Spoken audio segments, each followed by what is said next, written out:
Good afternoon, everyone. Hope you all had a great weekend. I want to start by addressing the devastation from the tragic flash floods in Texas.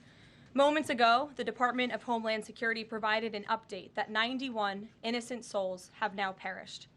Everyone here at the White House, including the President of the United States, is praying for the victims' families and friends during this unimaginable time.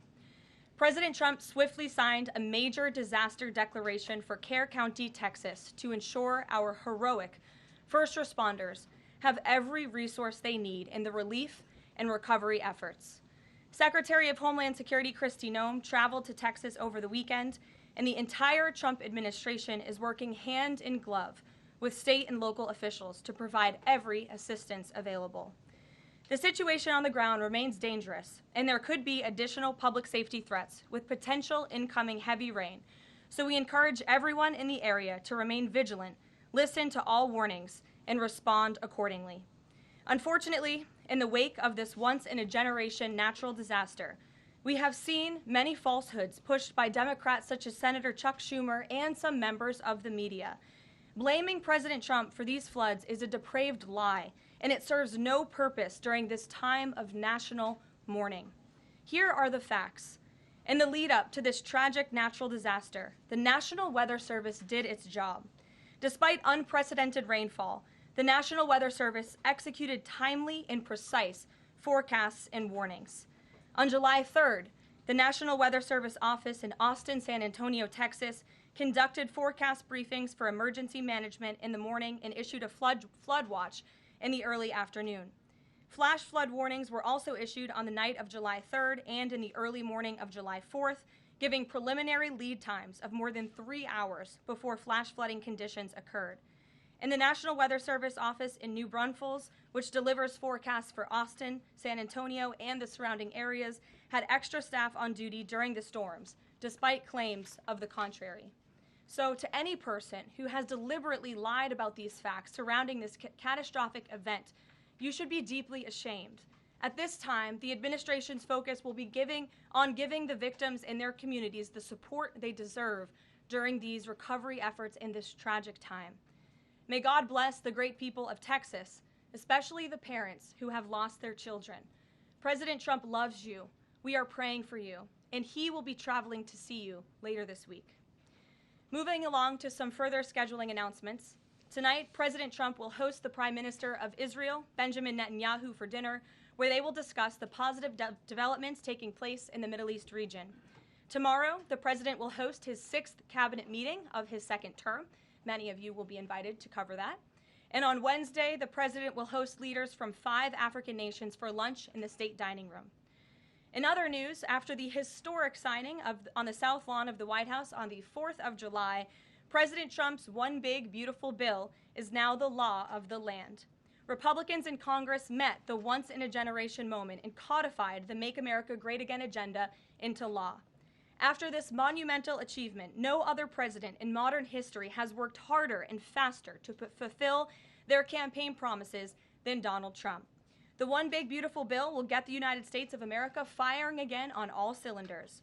It's safe to say that over the past few weeks, the president has delivered on many, many wins. For the 4th month in a row, jobs numbers beat market expectations with nearly 150,000 good jobs created in the month of June. The American economy has now added nearly 700,000 jobs since January 2025, with American-born workers accounting for all job gains. President Trump drove illegal border crossings to another historic low in the month of June, and Border Patrol once again released 0 illegal aliens into our country. The Supreme Court stopped activist judges from imposing nationwide injunctions and cleared the way for President Trump to carry out his popular and common sense agenda. The University of Pennsylvania agreed to all of the Trump administration's demands and will now keep men out of women's sports. President Trump secured a trade deal with Vietnam, giving the United States total access to their markets. Because of President Trump's unleashing American energy dominance, gas prices are at 4-year lows. And when adjusted for inflation, gas prices are near the lowest levels we've seen in the last 20 years. NATO members agreed to raise defense spending to 5% of GDP, a foreign policy feat long thought impossible until President Trump made it happen. The Operation Midnight Hammer obliterated Iran's nuclear capabilities, taking out this imminent national security threat not just to the United States, but to the entire world. The president secured a ceasefire between Israel and Iran, ending the 12-day war. The president brokered a historic peace agreement between Rwanda and the Democratic Republic of Congo. Pakistan nominated President Trump for the Nobel Peace Prize in recognition of his decisive diplomatic intervention to prevent a nuclear war between India and Pakistan. Blue-collar wage growth has seen its largest increase in nearly 60 years, and President Trump has defeated Joe Biden's inflation crisis with core inflation at the lowest level since March of 2021. And just about all of that has happened in the last 3 weeks, and I know you all know it because you've been very busy here covering it along with us. So with that, I will take your questions today as we kick off another very busy week here at the White House. We'll lead with our new media seat, Brian Glenn, who is, of course, very present in this briefing room. He's put in a lot of hours covering this president, so we're glad you finally have a seat today. Brian, go ahead. It feels great to sit down. Thank you very much. You're welcome. I want to go back to the hurricane. You said that President Trump is scheduled to go to Texas later this week. Can you speculate on what day and what he has plans? Sure. The White House is currently arranging those travel plans. We hope that it will be later this week, likely on Friday, but of course we want to do it at the most appropriate time on the ground for state and local officials. We don't want to interrupt the recovery efforts, but we're planning tentatively for a Friday trip, and when that becomes final, we'll let all of you know, as we always do. And you gave a little bit of reaction earlier, but the National Weather Service, the union, actually publicly stated they had an adequate staff on hand to forecast and predict the storm. You shared your thoughts earlier on how the way the left has really weaponized this to blame the deaths in Texas on Trump. Want to comment on that again? Yeah, I just do think those comments are depraved and despicable, especially when so many Americans are mourning the loss of their children. The National Weather Service, as I said, did its job. Many experts, many meteorologists have said that. Many of you in the media, in all fairness, have said that as well. Unfortunately, not all. And many Democrat elected officials are trying to turn this into a political game, and it is not. This is a national tragedy, and the administration is treating it as such. We know the National Weather Service provided early and consistent warnings. They gave out timely flash flood alerts. There were record-breaking lead times in the lead up to this catastrophe. There is ongoing flood monitoring, and these offices were well staffed. In fact, one of the offices was actually overstaffed. They had more people than they need. So any claim to the contrary is completely false, and it's just sad that people are pushing these lies. Can you just get one more? Sure. Kind of a little bit of breaking news. The Department of Homeland Security is moving to end the TPS status on Honduran and Nicaraguan migrants. Yes. Any plans to adding additional countries that you could be targeting? Just a reaction. Sure. Well, I won't get ahead of the Department of Homeland Security on additional countries, but as you pointed out, they did end temporary protective status for Nicaraguans and Hondurans in this country because TPS, temporary protective status, is temporary by definition. It is not meant to be a permanent path to residency or citizenship here in the United States of America. It was originally granted to Nicaraguans following a natural disaster in 1999. That doesn't sound very temporary to me. And as well as Hondurans in 1999 after the impact of Hurricane Mitch in 1998. And so this administration is doing what it promised to do. And if individuals from these countries want to come here, they have a legal pathway to do it, but temporary protective status was never meant to be permanent. The previous administration abused this status and this parole program, essentially treating it as such, and we're not going to tolerate that any further. Thank you, Brian. Megan. Secretary Bessent said yesterday that countries will boomerang back to the April 2nd tariff level starting August 1st. Why did the president decide to have those tariffs not take effect Wednesday as originally scheduled? And then I was also wondering if you could share, obviously we saw the letters the president sent out on Japan and South Korea, but if any other major U.S. trading partners are getting letters today. Sure, yes, I can confirm. In fact, I have those letters. If you could get me the folder with the letters in them, Liz, they're right in the previous office. I have the signed letters that went out to both South Korea and Japan today. And there will be approximately 12 other countries that will receive notifications and letters directly from the President of the United States. And weeks ago, I stood at this podium and I told all of you that the President was going to create tailor-made trade plans for each and every country on this planet.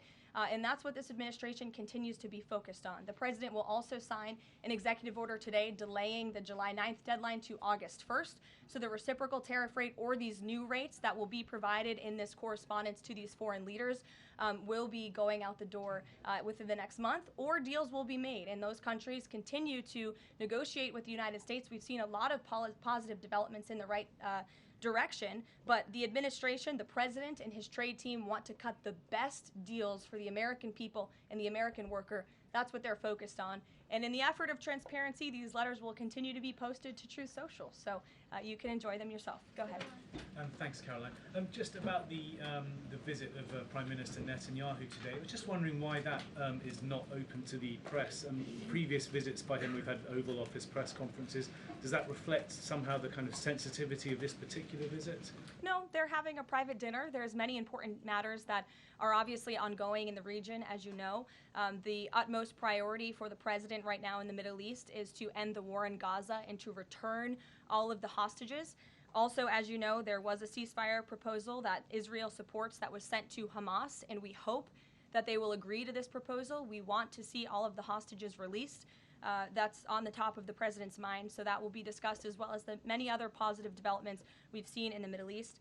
I want to go back to the trade deals. As you see, we have these beautiful letters that the president has signed. This one is to the President of the Republic of Korea, original signature on that, and these will be mailed. And then here we also have another letter to the Prime Minister of Japan as well. Both countries will be receiving a 25% tariff rate effective on August 1st. Go ahead. Thank you so much. You said it, and the president said it many times, you want to see an end to the war in Gaza. Will he give guarantees during this 60-day period of ceasefire that actually the war will end? Because this is a sticking point with Prime Minister Netanyahu, and I'm wondering if they see eye to eye on this point. And how do you see the next day? What the next day in Gaza will look like?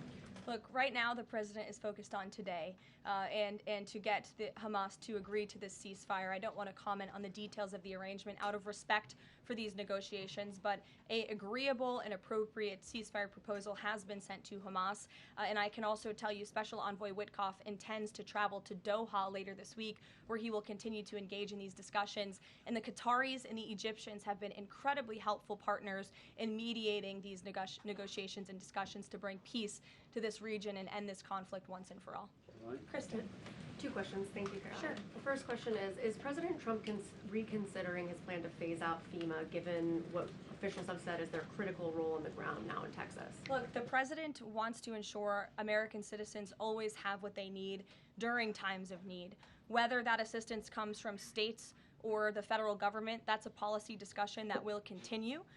And the president has always said he wants states to do as much as they can, if not more. And in the case of Texas, the state and local officials are doing a tremendous job. And I know the president, Secretary Noem, and the federal government are very proud to be working with them. And the president has promised to give Texas the assistance that they need during this tragic time. Just one follow-up on cuts overall. Over the weekend, President Trump said that Elon Musk was a train wreck.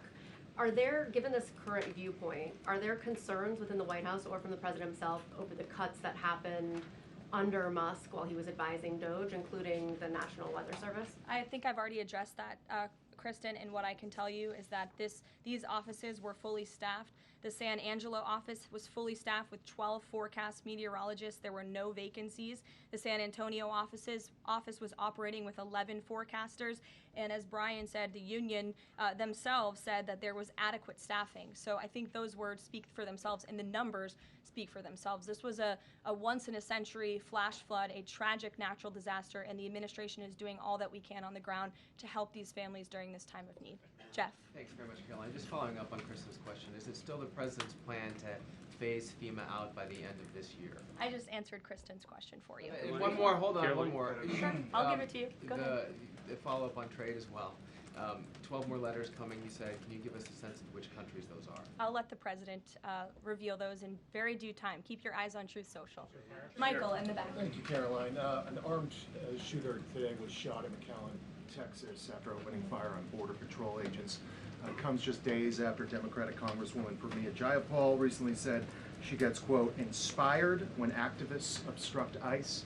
Does the White House expect Democrats to tone down their rhetoric in light of what we saw today in McAllen, Texas? We certainly call on Democrats to tone down their rhetoric against ICE and Border Patrol agents who, again, are everyday men and women. I would encourage AOC and other Democrats to actually meet with the United States Border Patrol. These are honorable Americans who are just simply trying to do their job to enforce the law.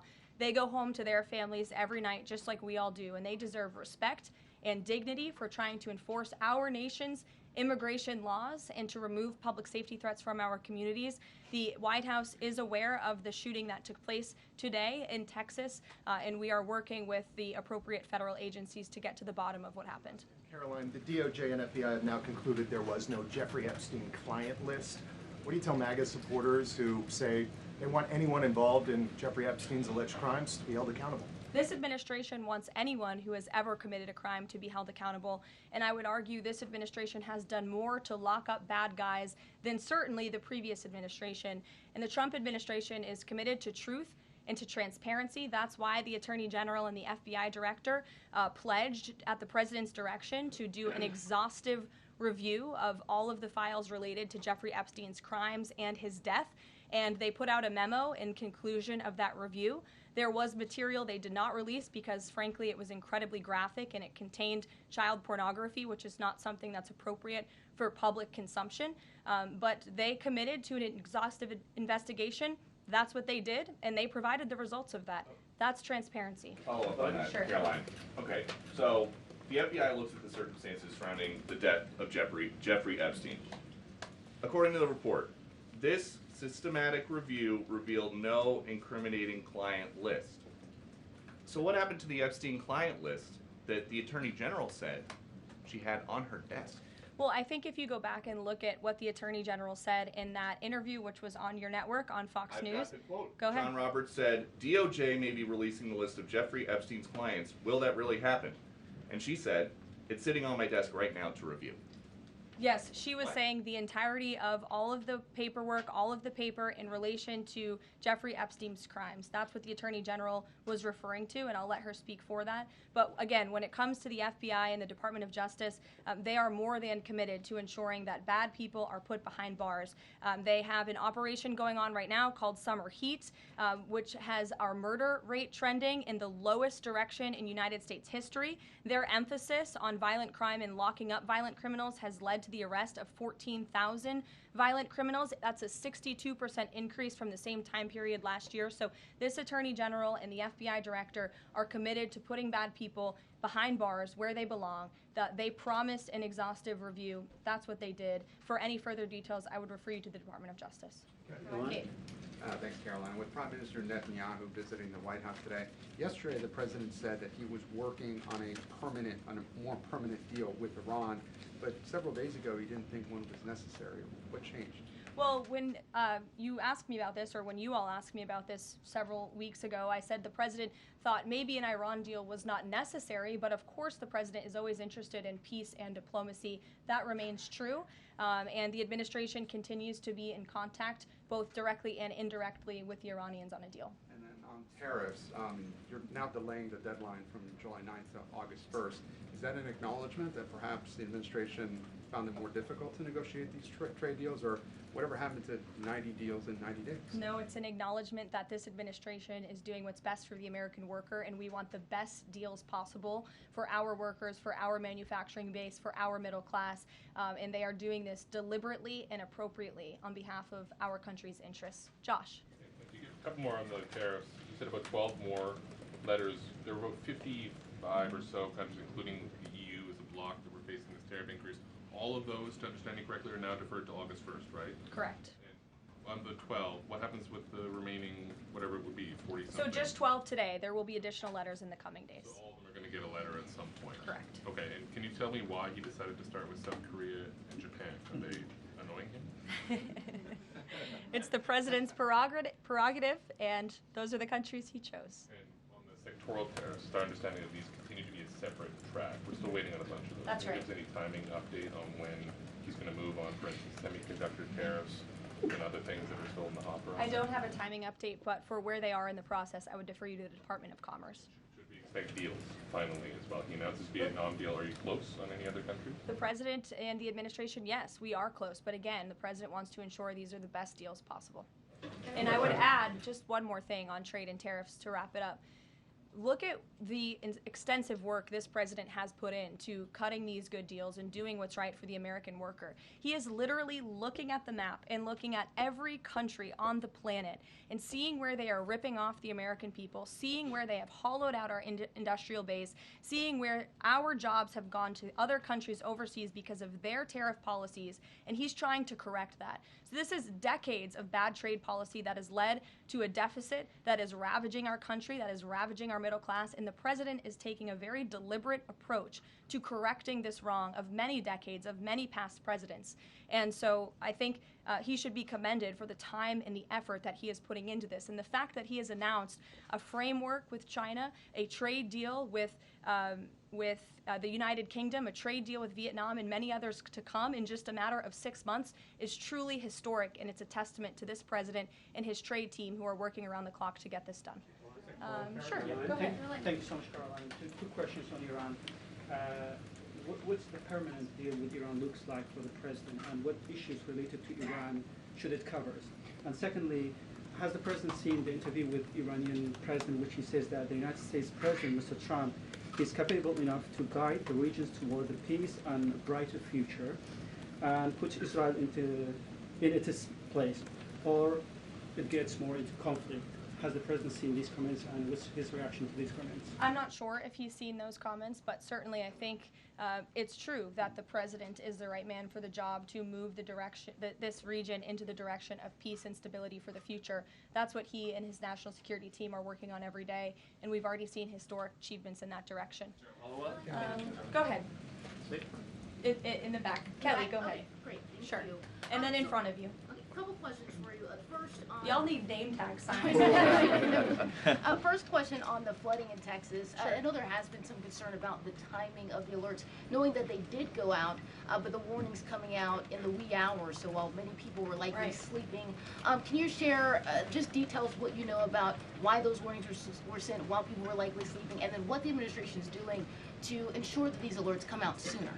Well, the alerts imminently were sent out before the flood when people were sleeping because the flood hit in the very early hours of the morning. So people were sleeping in the middle of the night when this flood came. That was an act of God. It's not the administration's fault that the flood hit when it did. But there were early and consistent warnings. And again, the National Weather Service did its job. On July 2nd, there were initial notices of potential weather and flooding risks were issued. On July 3rd, escalating warnings throughout the day with a flood watch issued at 1:18 p.m. And then later at 6:10 p.m. on July 3rd, the Weather Prediction Center warned of excessive rainfall and a high likelihood of flash flooding. At 6:22 p.m. July 3rd, National Weather Center issued a hydraulic warning highlighting considerable flooding risks, including in Caryville County. And then there were the timely flash flood alerts at 11:41 p.m., 1:14 a.m., and then another flash flood emergency warning issued at 4:03 a.m. just before the flood hit. So those were all of the warnings that went out to the affected area and region. Go ahead. One question on education funding Go for ahead. states and local districts. Caroline. Two questions for you related to the Prime Minister's visit today. Number one, there's a report circulating that the Gaza Humanitarian Foundation provided a proposal to the White House to build these so-called humanitarian transit areas inside and outside of Gaza. The GHF is insistent it has nothing to do with that proposal. Can you shed any light on whether the White House has received such a proposal, and if so, from whom?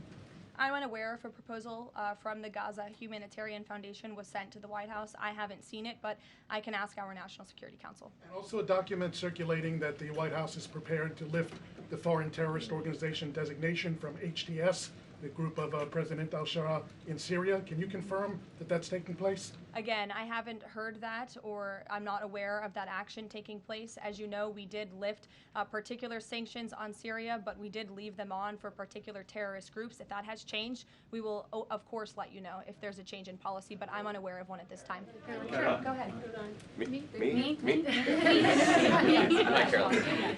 Thank you. Ahead of and then you can go too, since you're so eager. ahead of the president's meeting with Prime Minister Netanyahu today, is there a scenario where Israel has made it clear that they will not bring an end to this war until Hamas is decimated? And the president just 5 months ago suggested a potential takeover of Gaza. Is there a situation where tonight the two men will change their posture, and in the scenario that Hamas turns over the remaining hostages, that the war could come to a permanent end, and that they will seek that under that scenario that they would essentially try to bring this war to a permanent end beyond just that 60-day ceasefire? Again, you're putting a hypothetical situation in the air, so I don't want to comment on that out of respect for these ongoing negotiations and discussions that are taking place. But as for the takeover of Gaza, I don't believe the president ever said that. I think he discussed a rebuilding of Gaza once this war is over. This has become an uninhabitable place for human beings, and the president has a big heart. He wants this to be a prosperous, safe part of the region where people and families can thrive, and there will be a need for a real rebuilding effort when the time comes. But right now we need to end this war, and we need to bring all of the hostages home. The president is adamant about that. The war tonight? Look, again, I will let the president speak for himself later if he decides to comment on the details of the agreement, but out of respect for the discussions, I won't do that from the podium. Go ahead. So Congressman Lawler and Gottheimer have introduced a bill in Congress, the Bunker Buster Act, that would allow the United States to sell B-2 bombers and bunker buster bombs to Israel. Is that something the president would support? Well, I don't know if the president's aware of the Bunker Buster Act, but I will ask him and see what his opinion on that is. I'm not sure. Thank you. Caroline. Thank you, Caroline.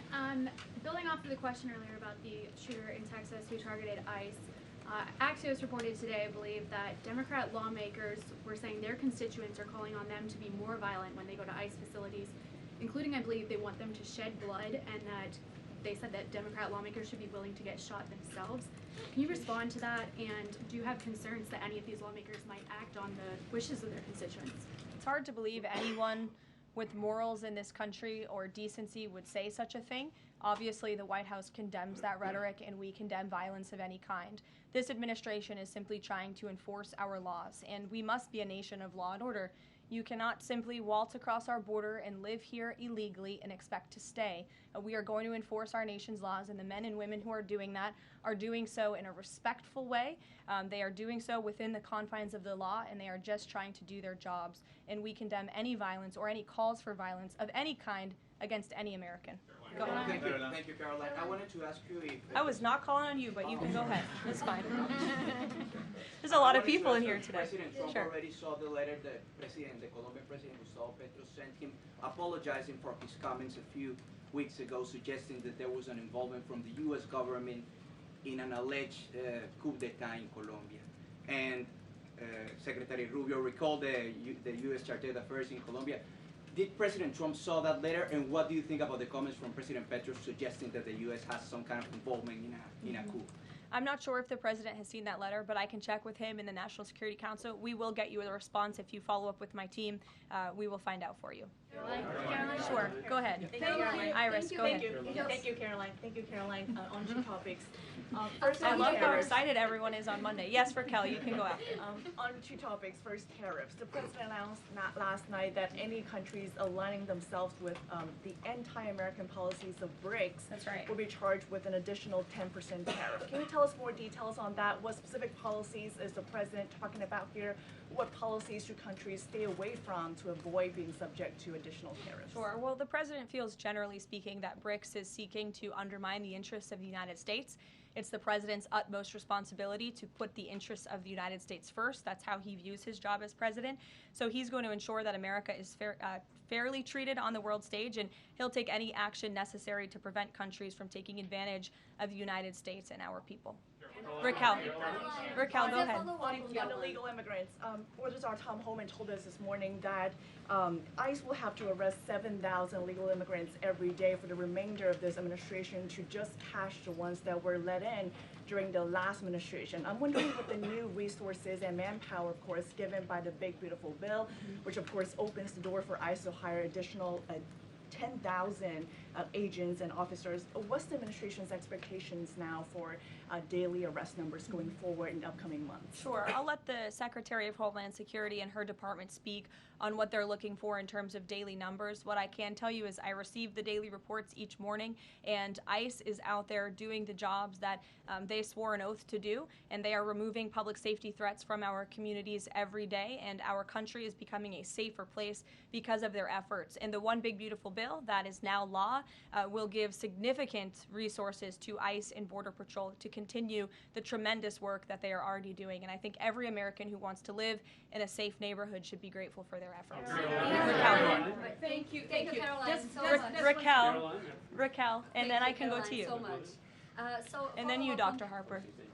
Thank you, Caroline. It's a follow-up on the BRICS question.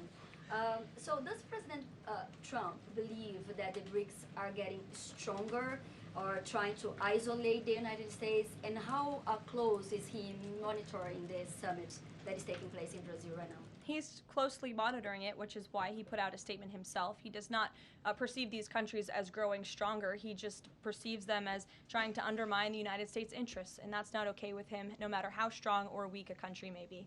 Go ahead. Yes, go ahead. Yes. As promised, yes, go ahead. Thank you.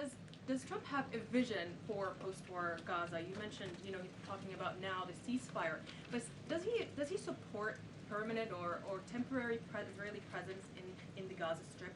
Does he continue to see a continued role for the Gaza Humanitarian Foundation to continue to operate in the Gaza Strip? Well, as you know, because we've talked about it before, the president has directed aid to be moved into the region, and that has been taking place. You've actually seen people in the Gaza Strip yelling out, "Thank you, Trump," for the aid and for the meals that they have received, because the previous administration never did that for some reason. But this president, again, wants to see peace and stability in the region. So as I outlined previously, he views this part of the region as having a real chance at being peaceful and prosperous. But again, we need to end this war. We need to get all the hostages home, and Hamas needs to accept this proposal in order to do that. Dr. Harper, go ahead.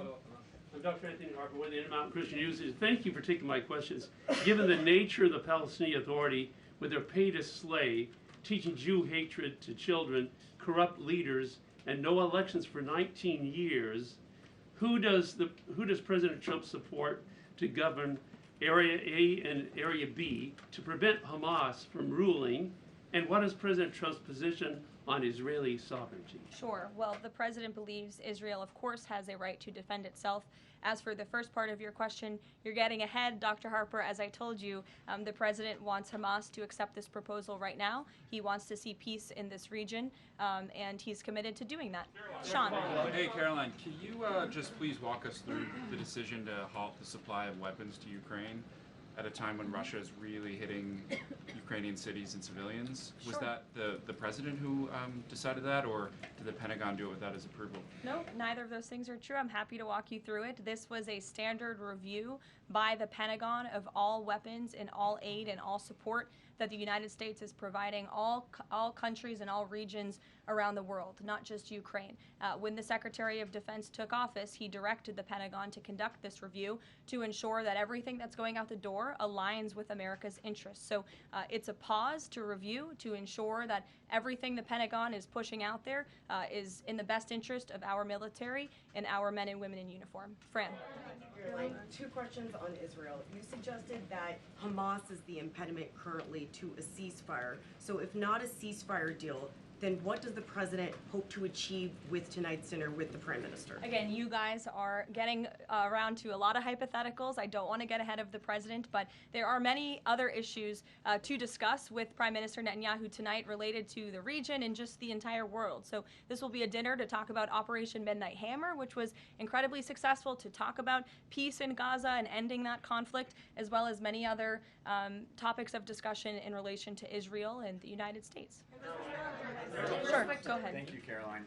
Given the fact, this is on the trade letters, given the fact that the president put into effect the tariffs on April 2nd and then put the pause into place, is the president at all concerned that these countries that are receiving the letters won't take them seriously because the deadline seems to have shifted already and may shift again?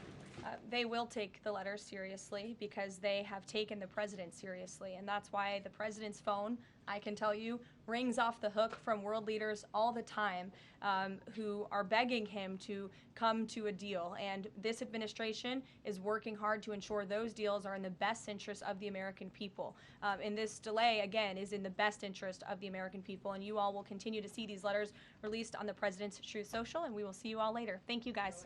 Thanks, Caroline.